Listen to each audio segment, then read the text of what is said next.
Welcome to Lulu's Way. I'm Lulu, and I'm glad you're here. So I did a video answering some questions about the food plan. In the description of this video, I will put in the link to the video on the food plan and a link to the first batch of questions that I answered. And now this is the second batch of questions that I'm going to answer. My hope is that things will just continue to get more and more clear. And the more clear everything becomes, the more simple.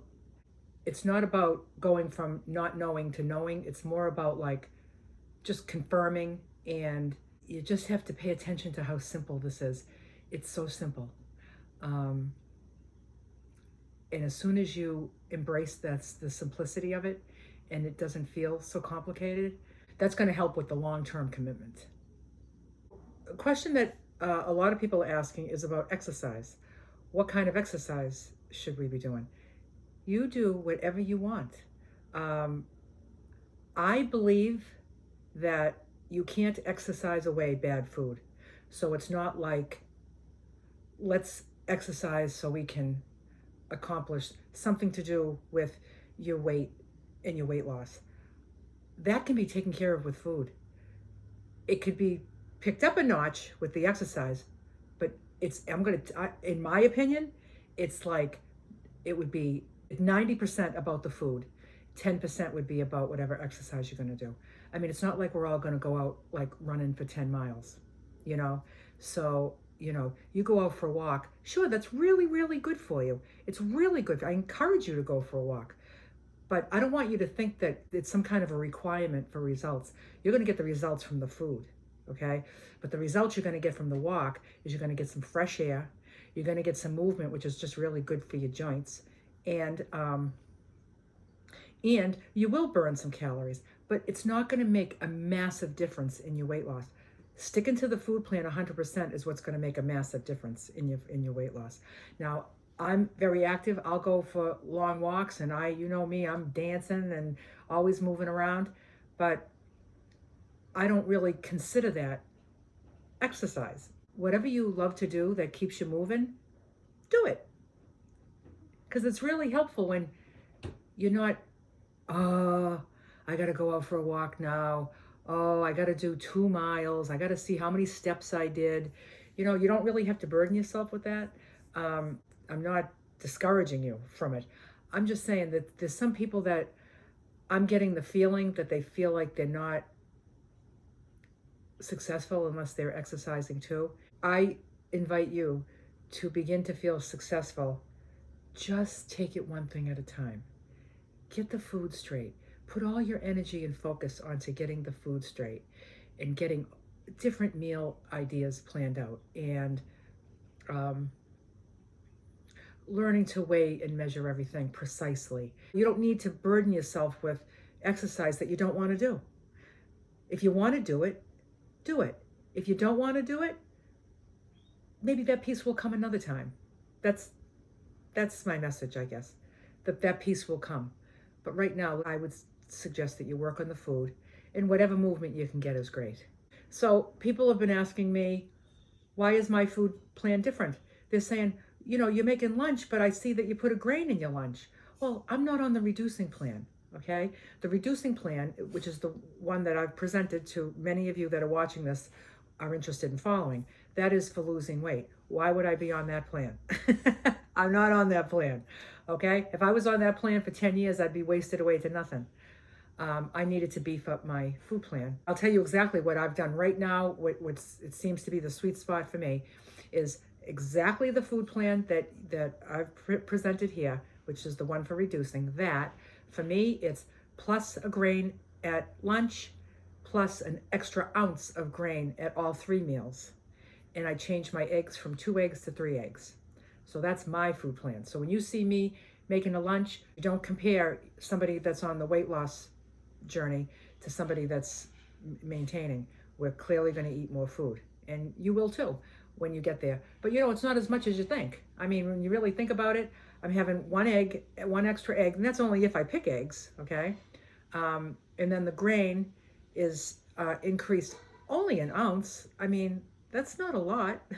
And then the extra grain. So it's really only an extra like 5, 6, 7, like 8 ounces of food. It's really not a lot more food, you know. People have asked me, what do you do when you have like an upset stomach or if you're sick and you don't feel like eating? I'll tell you what I do when I'm sick.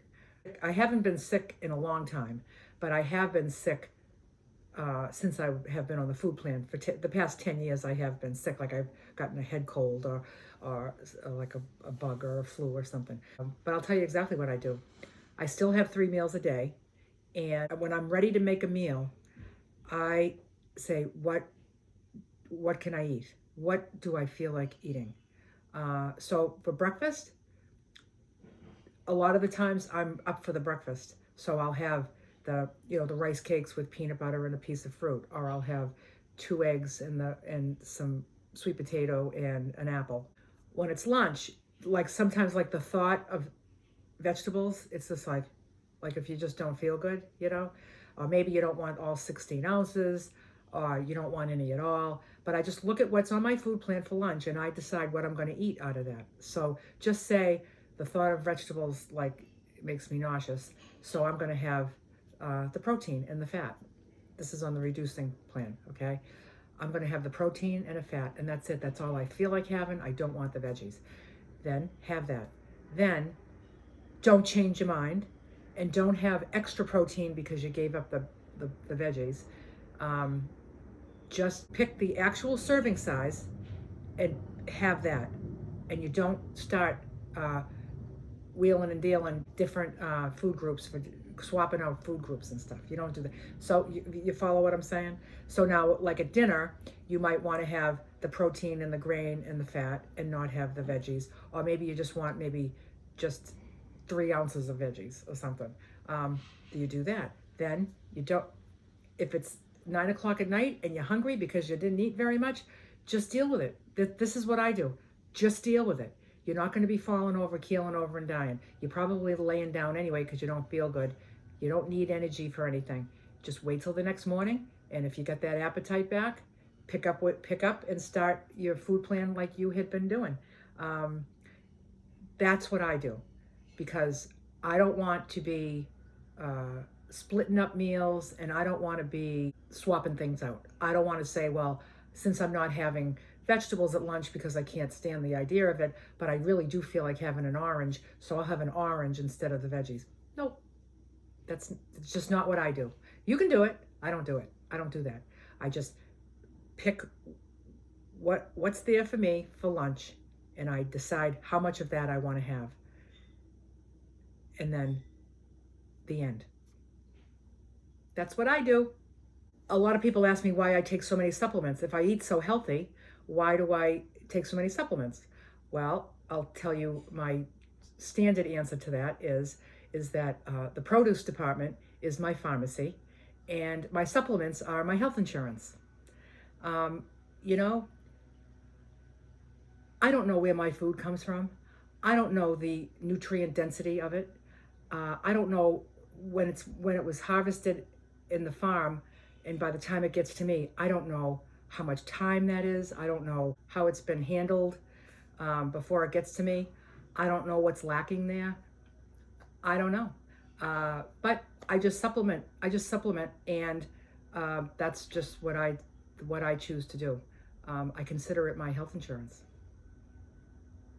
It's my backup system to the questionable nutrition that's in my food. I believe that all the food I eat is nutritious. I believe it has nutrition, but I don't know that it has everything that I need.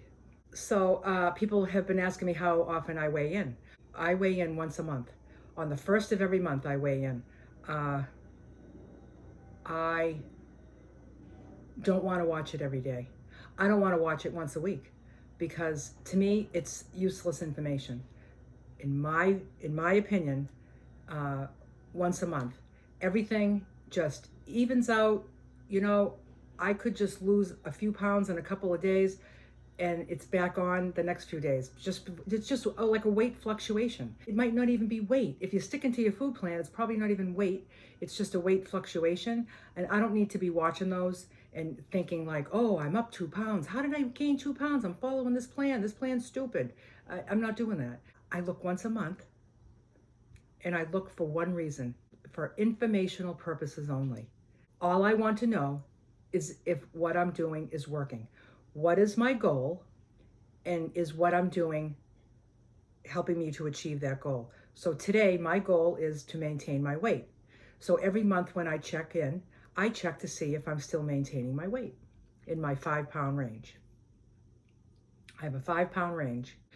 If my goal was to lose weight, then every month I would look at my weight and I would see if I lost weight. Is what I'm doing working? If it's working, it will show up on the scale after 1 month. And then if it's working, you keep doing what you're doing. If it's not working, you need to look at what you've been doing. Perhaps you haven't been following it 100%.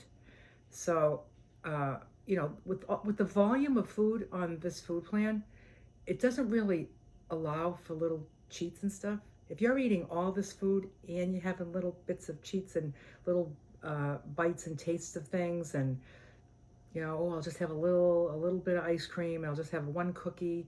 If you're doing that with all this food on this food plan, it's going to really slow you down. But you'll notice it. You'll know all about it when you weigh in and check and see your progress for informational purposes. Look at the scale for informational purposes. I'm standing on here not to see if I'm good or if I'm bad. I'm standing on here to see if what I'm doing is working.